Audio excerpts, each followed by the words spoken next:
പണ്ട് ഉണ്ടാക്കിയ കുറെ നിയമവ്യവസ്ഥതകളുണ്ട്, അത് ഇപ്പോഴും ഫോളോ ചെയ്യുന്നുണ്ട്. അത് മാറ്റാൻ ശ്രമിച്ചാലും നമ്മളുള്ള കുറെ ഗ്രൂപ്പ്സ് വന്നത് മാറ്റാൻ വിടില്ല. എന്താണ് ആ ഗ്രൂപ്പിന്റെ ലക്ഷ്യം? എന്താണ് അല്ലെങ്കിൽ അപ്ഡേറ്റഡ് ആവാത്ത നിയമങ്ങൾ എന്താണ്? ഒന്ന് രണ്ട് എക്സാമ്പിൾ പറഞ്ഞാൽ നമുക്ക് പെട്ടെന്ന് എക്സാമ്പിൾ എന്ന് പറയാൻ മുസ്ലിം ലോ തന്നെ എടുത്തോളി. ചേഞ്ച് വന്നിട്ടില്ല. പലവിധമായ ചേഞ്ചസ് കൊണ്ടുവരാൻ നോക്കിക്കഴിഞ്ഞാലും വിടില്ല. അതുകൊണ്ട് എത്ര ആൾക്കാർ വന്ന് ഇന്നും സഫർ ചെയ്യുന്നുണ്ട്. പുതിയ ജനറേഷന്റെ ഏറ്റവും വലിയൊരു കാര്യം നിയന്ത്രണം ഇഷ്ടമല്ല എന്നുള്ളതാണ്. എന്നെ ആരും കൺട്രോൾ ചെയ്യേണ്ടതില്ല. ആർക്കും ഇഷ്ടമല്ലാത്തതാണ് മനുഷ്യന് പൊതുവെ നിയന്ത്രണം.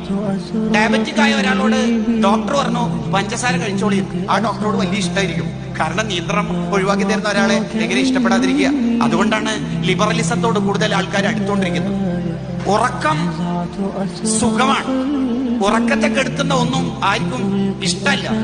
എന്നിട്ടും പോളും രാജനും അജീവും ജോസഫും ഷെഫീഖും റഫീഖുമെല്ലാം അലാറം വെക്കുന്നു. എന്തിന്?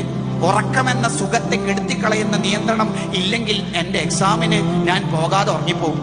അപ്പൊ നിയന്ത്രണം വേണ്ടേ? വേണം. അത് ലോകം അംഗീകരിച്ചൊരു തിയറിയല്ലേ അത്.